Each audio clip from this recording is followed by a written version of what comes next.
Hey, in front of me is another magic for the Lite, and today I would like to show you how you can turn on or off app notifications from apps of your choosing on this device. First of all, you need to access Settings and scroll down. Now click on Notifications. After that, you can click on Manage All and tap on the switcher next to an app from which you don't want to receive notifications from, for example Calendar. So now when I click on this switcher, all notifications from Calendar are now blocked. If you wish to enable them, just click on the switcher one more time.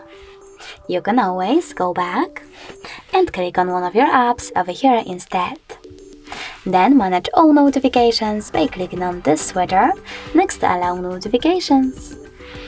Thanks so much for watching. If you enjoyed this video, don't forget to leave a like, comment and subscribe. Bye!